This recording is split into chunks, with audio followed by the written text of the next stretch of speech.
觀眾朋友，今日個好無歡迎收看福起來，我係阿明哥劉浩明。今日福起來邀請到伊的算是我哋國內最有名嘅音樂家嘅陳士林先生來到我現場。但是今日嘅節目地方，我哋唔係愛請陳士林先生同我哋分享過伊當初很樣嘅學音樂嘅，我哋愛講以另外一個身份甜點嘅師傅。當時我想講，做乜嘅伊的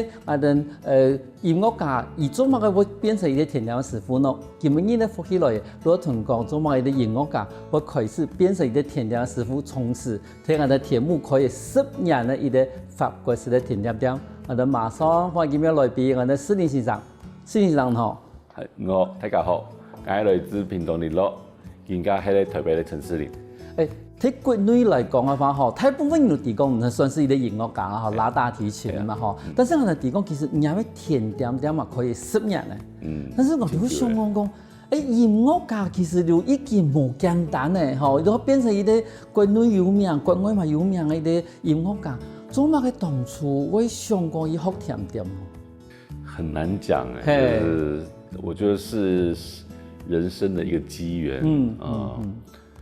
在那個時候，我除了說音樂之外，除了拉琴之外，就覺得會問自己藝術是什麼。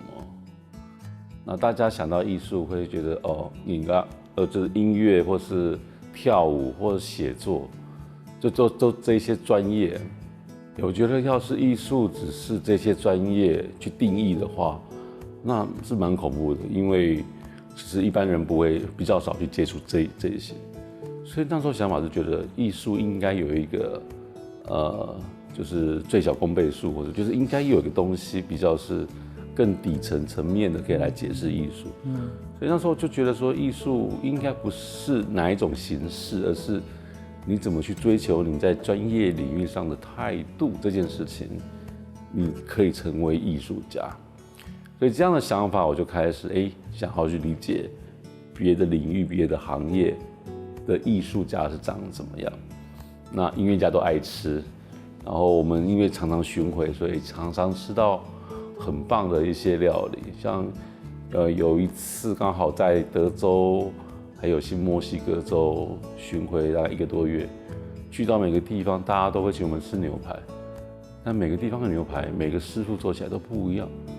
就像我們的樂譜的音符一樣。就是印出來都是白紙黑字，但是你給不一樣的音樂家去詮釋，其實都會有不一樣的風味。我想是這件事情讓我覺得說，我想要去尋找別的領域的，他們在處理說，或者是說在建立自己藝術這方面的看法。但是問題係講，佢做乜嘅係法式甜點？因為其實甜點來講嘅話，意大利的嘛佢有名啊，好多的中國式的嘛佢有名啊。但是做乜同時會想到做法式甜點？法式甜點對你來講有乜個特別的一個吸引力？其實你要問我說我最喜歡吃什麼，恐怕不是甜點，恐怕是熱炒。那也是啊，跟當初弄蘑菇類台灣好熱炒的。我覺得其實也沒有什麼。對我來講，法式、意式，它是在講的是一種技巧。但我覺得就像我學音樂，其實拉大提琴是一種技巧，但是我可以用這個技巧去拉台灣的音樂。所以對我來講，就是這個技術，我覺得是它有它的文化的底子。在歐洲，因為其實法式甜點很多也是從意大利過去的，在那個年代。然後法國因為路易14。就是這些人，他們對於用餐的講究，然後那時候的社會氛圍，其實我從甜點裡面也學到很多那時候的社會的背景。這些社會的背景其實對我的演出，就我在想象那個時候的狀況是有幫助的。那講到甜點，就是甜點跟音樂真的很多很像，就看起來是浪漫，或是說可以分享。但其實背後都是就需要很多的很精細的過程。拉琴也是一個音一個音去磨出來的。甜點要是說你在一個步驟做錯了，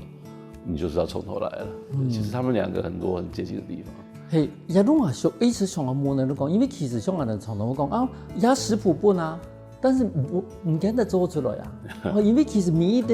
環境、每一個溫度、每一個某個時間要加入去，去炒的，每都冇共用的。冇共用。但是具體譬如講，因為其實我哋常常會有人去比較講，譬如講日本人做事情、法國人做事情，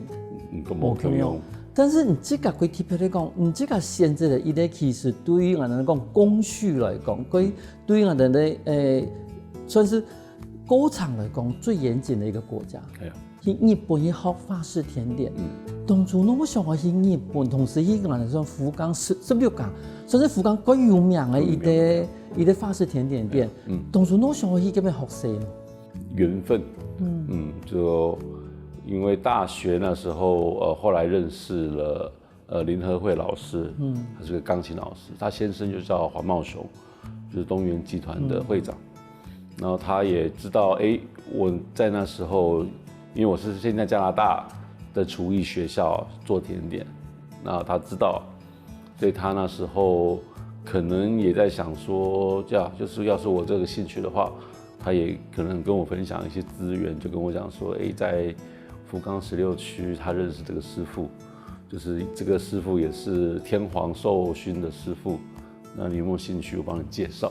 我覺得這個是機緣，然後也想到說，太太是日本人，但是其實我們結婚的時候我們都講英文，就說實在，我去日本的時候，我連50音都不會，啊以為我都不會，所以想說那就好啊，有這樣的機會，這樣以後就可以跟岳父岳母多少講點日文嘛。但是問題也要成績差幾多呢？你50歲唔曉得講，你希望講一方面可以學習，一方面學日文嘛。然後同時都講。因為伊算是一個，聽日本來講法嘛，一個殿堂級的一個店的啦吼。但是你這個一下一批適應上面有沒有調整？很大，就是一開始，現在那個時候其實也沒有想那麼多，就今天是人家介紹我來的，帶我來的，也不好意思，就是給人家就是，對，要是說那我就不做了，那。而且我在那時候的前幾個月還在演出，所以你就突然從那種在舞台上，就是人家想象看起來光鮮亮麗，突然在這邊掃廁所，對，其實是有一定的那個落差。但我在突然有個事，我記得那一天是我真的在刷馬桶，就突然覺得自己很幸福。覺得在這個年紀，我還能夠讓自己從頭來學一樣新的東西，我覺得世界上應該沒有很多人有像我這樣的機會，而且學東西不是說只是學，而是在這麼好的地方，有這麼棒技術，然後這麼有名的店，人家願意收我，就算我對做甜點那時候也只是從學校學半年出來，所以我覺得那時候就有一種感覺，覺得哇。我運氣非常好，我覺得那就是這種念頭而已。對，對，如果其實你珍惜的是你真的是有那個機會，而不會覺得說可能家庭外面是他跟你有名的一個音樂家，只是講也200人，你這個領域的人不認識我。好，可是你看你去到這邊還是對的，算是土地還是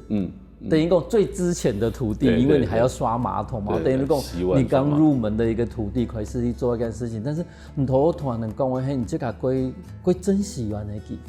會，然後這個歸幸福。對。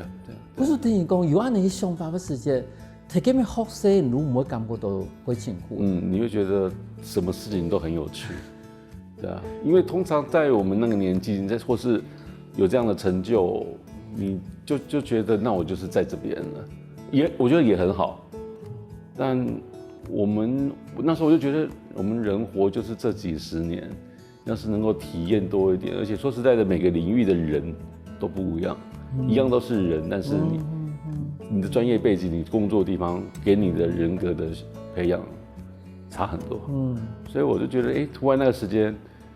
我覺得我的世界變大了，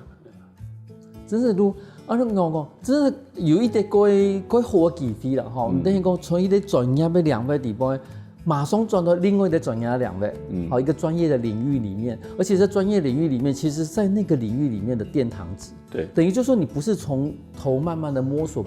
可能花個10幾年才爬到那個位置，其實你真的有一個機會到了那個位置之後，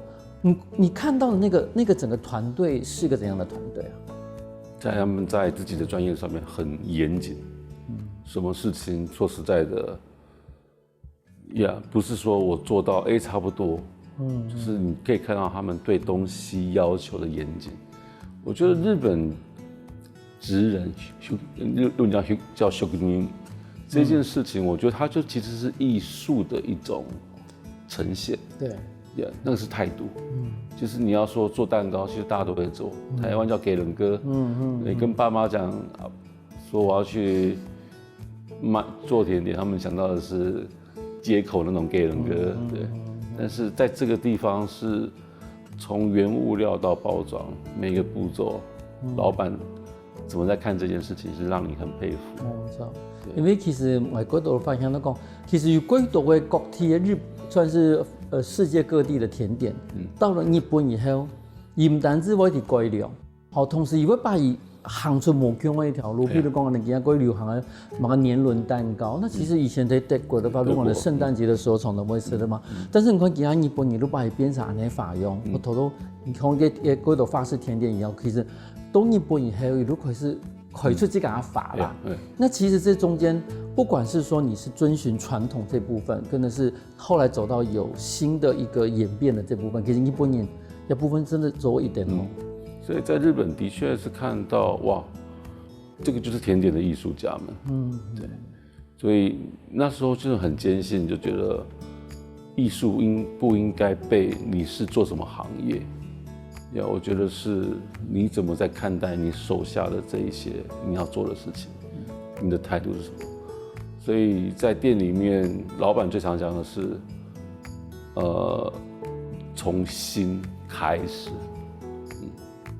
這句話常常講。故事伊的音樂家從頭開始學甜點，當時也要甜點對伊來講有乜個意義呢？休息下喎，下檔節目我哋埋嗰度個精彩故事。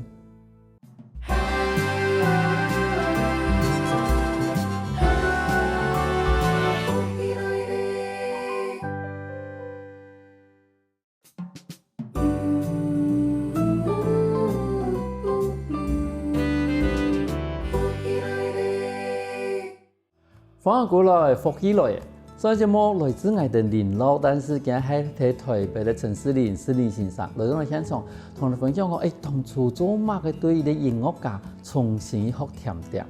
我就想問一下先生，因為頭有講到講，後來去日本嘛，對佢是西文啊，嗬，我哋呢西片所開始，佢喺日本差唔多學幾久啊？3年。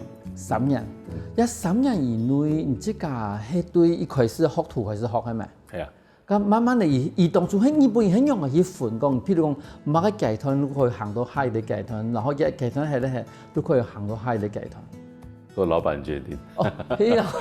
對，老闆當然會問手下說他現在做怎麼樣，因為老闆不一定會在嘛。我們知道。對，有一次老實說，有些東西他覺得不能太快，像有一次我在有個前輩。就想說教我做一個東西，結果老闆突然進來，看到我在操作，他說：“為什麼他現在可以做這個？”就是他自己心裡面有一個就是你現在大概這樣的程度，那你可以做到什麼？他沒有想再讓你超過，你可以超過一點，但是對他那件事情對他來講有點太多了，因為那個東西可能一個你壓起來要是22克。所以你對麵團的密度你的手感要有感覺，不只是說去量是22克，你摸的時候你拿起來大概就要知道這是21、22或是多少的感覺。他覺得那時候的我應該還沒有這個能力。可是像安尼嘅伊的學習地方，同這個當初學音樂嘅伊的學習地方，你這個比較看來。有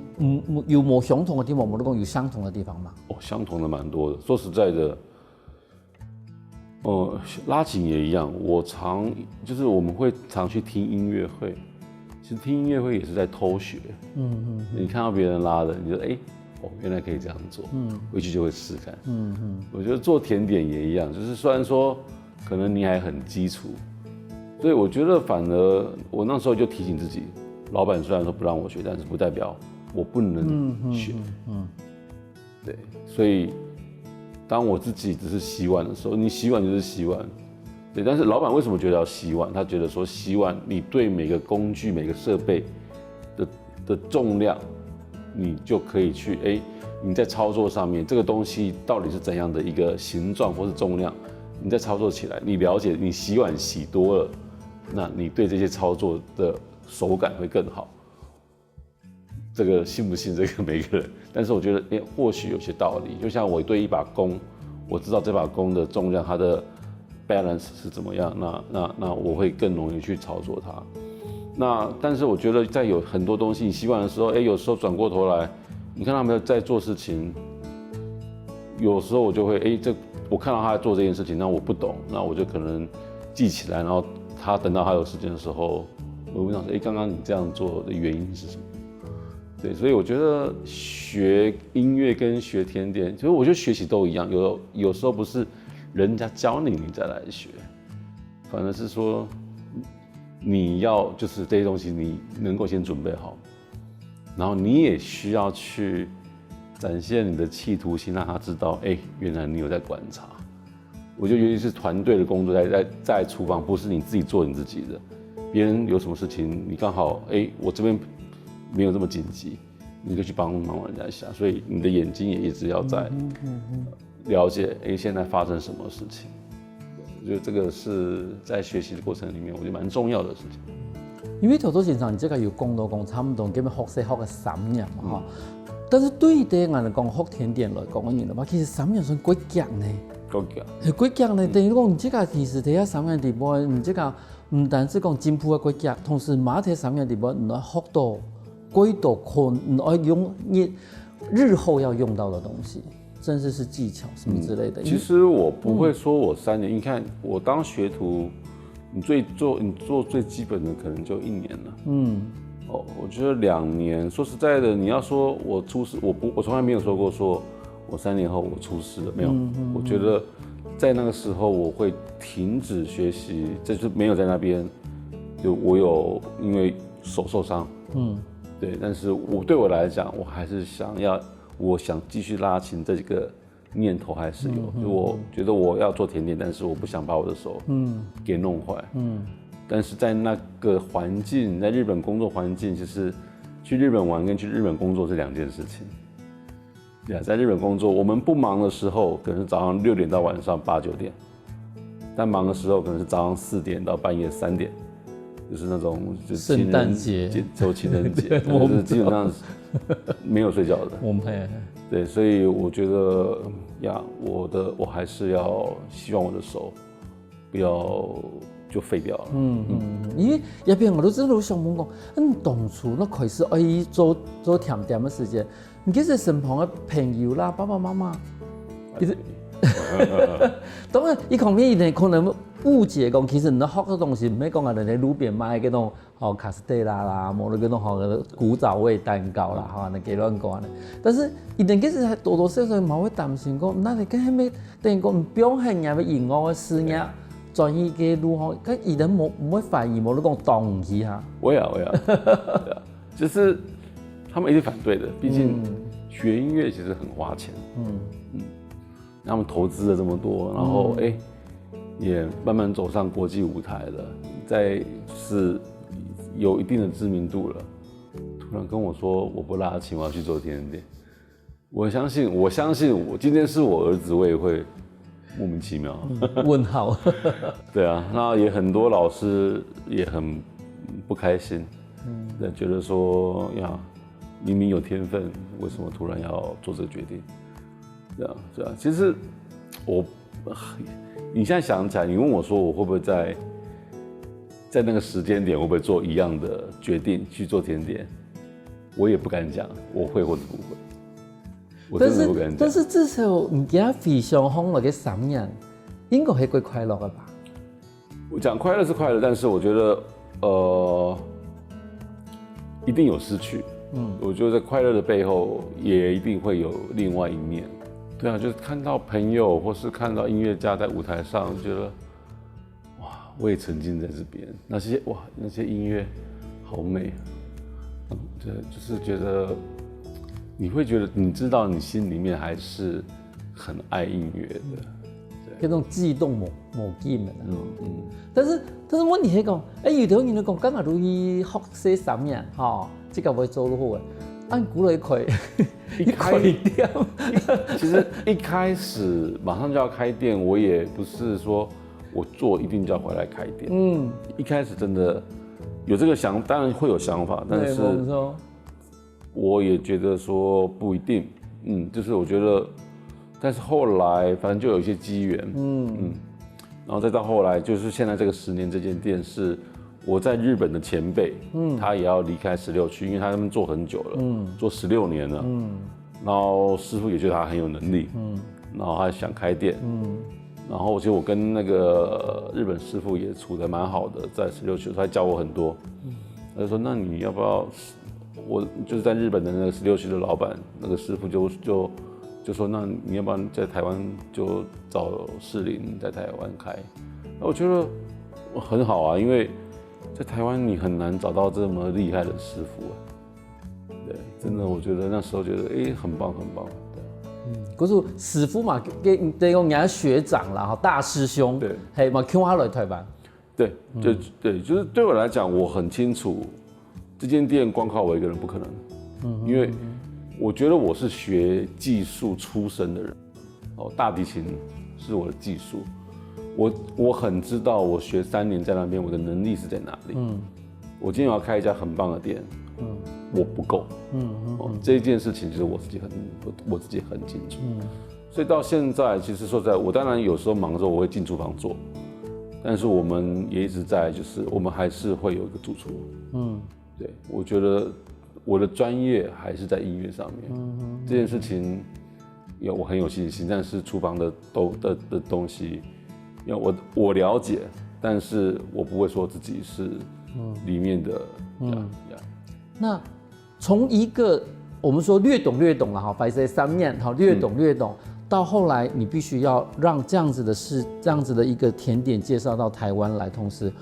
去談論台灣的市場，添加埋的問題嘛。日本的天干同台灣天干，這對無共用嘛？用料係咪完全聽對日本來做？一件事情，這個差不多適應了多久？就是光開店這件事情，做事情跟開店跟創意這2件事情，就是也是這幾年的體悟。做事情是技術，但開店是人。我覺得管人對我來講比做事情難。沒錯。我覺得。就是大家常講的，能夠用錢解決的事情，恐怕都還算小事。對，那我覺得說，今天只是說這些行政工作不牽涉到人定價什麼的，當然會有一些想法，但是我覺得那個都好處理，因為你很難在市場裡面跟別人差太多。所以我們先知道大家的定價怎麼樣，然後再看自己的品牌的定位，然後去調整，這樣。對啊，但是我覺得對我來講，管理這件事情，其實我從小到大沒有真的在一間公司裡面工作過。我們頂多我在加拿大的時候4重奏而已，我們4個人是平等的。所以我在公司我也沒有很喜歡，就是我是老闆，你們是員工。我希望大家比較像在一起，就是一家人。但是你也會發現，這樣的想法有點相遠。沒有錯。告訴你的音樂家變成你的創業家的時間，其實有面臨到無窮嘅問題。好多節目我哋話嗰度好精彩內容哦。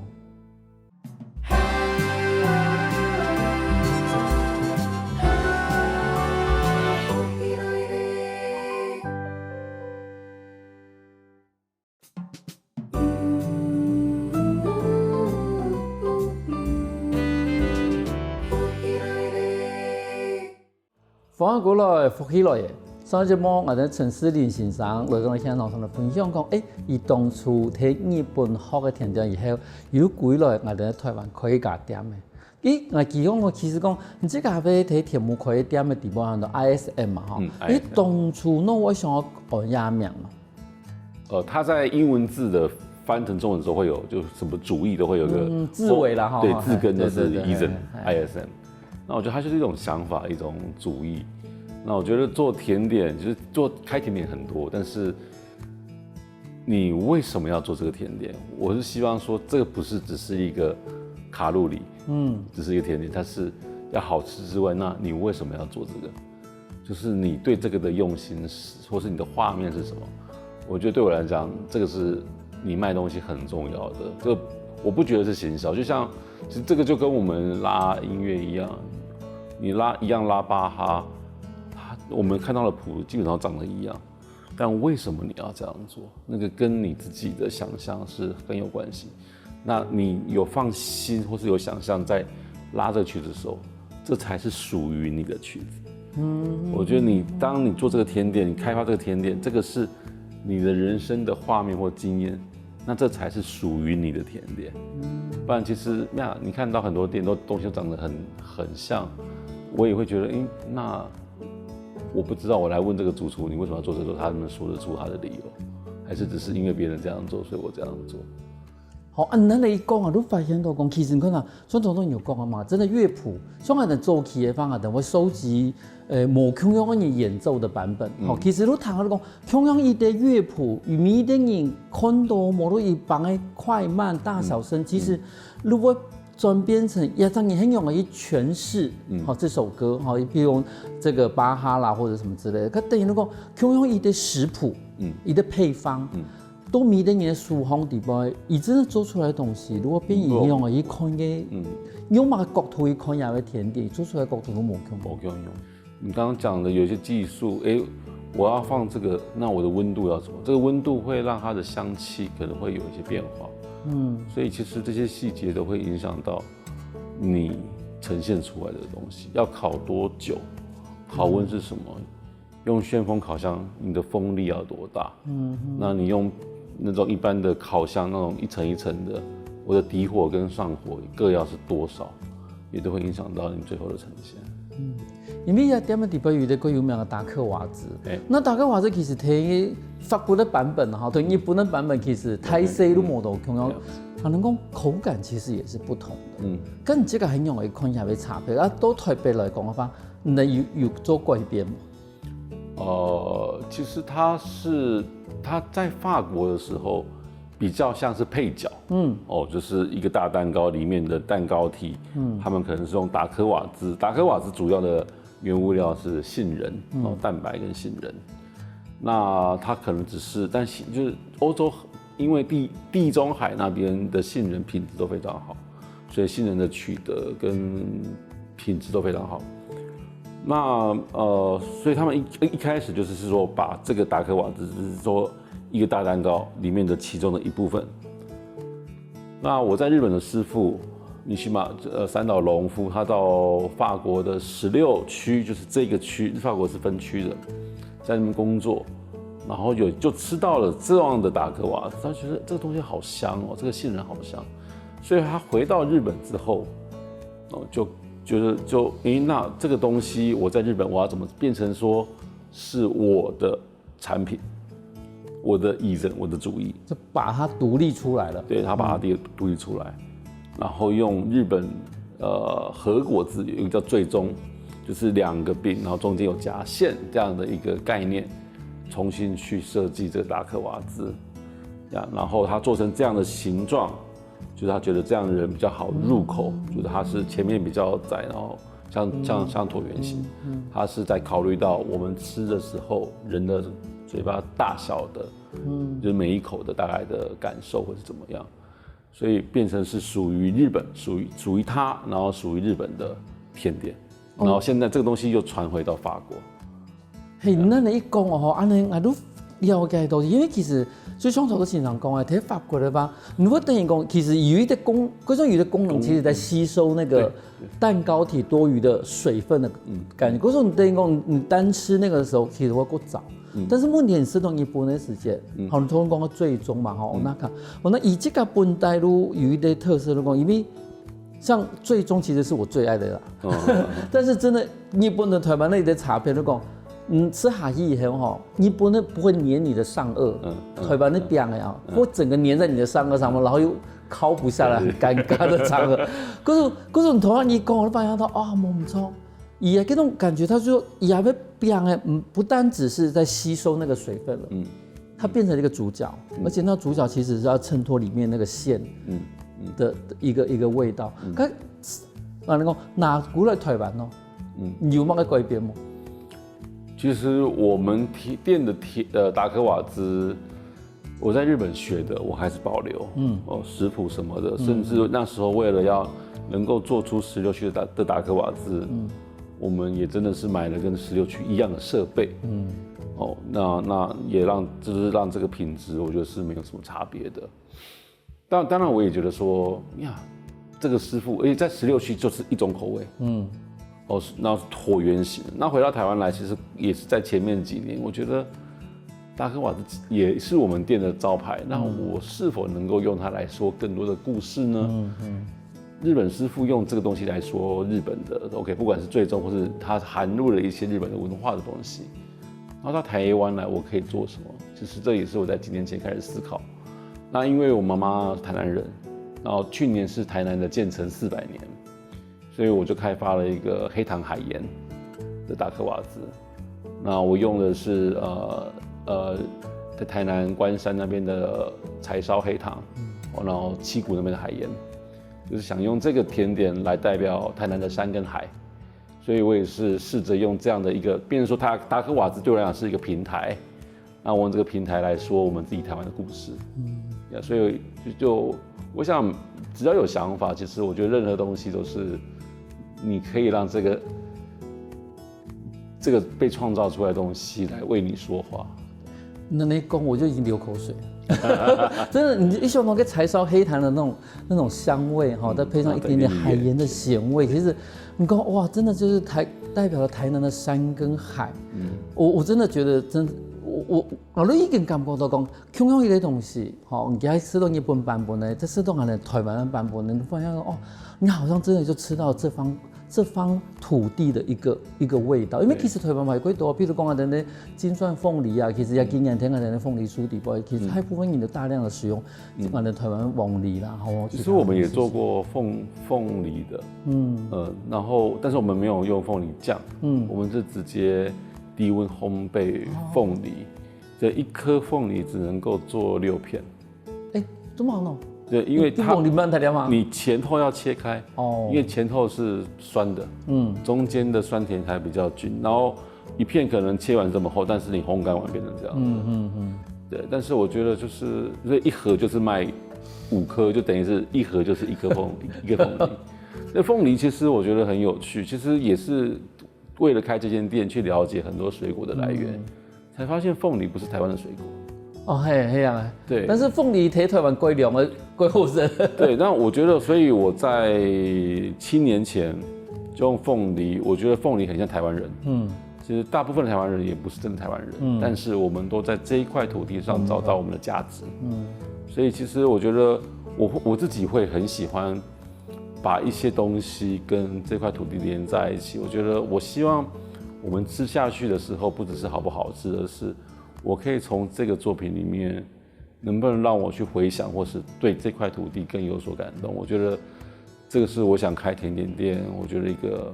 很重要的事情。的底工其實後來嘛設計一個禮盒嘛，這禮盒很喜氣，而且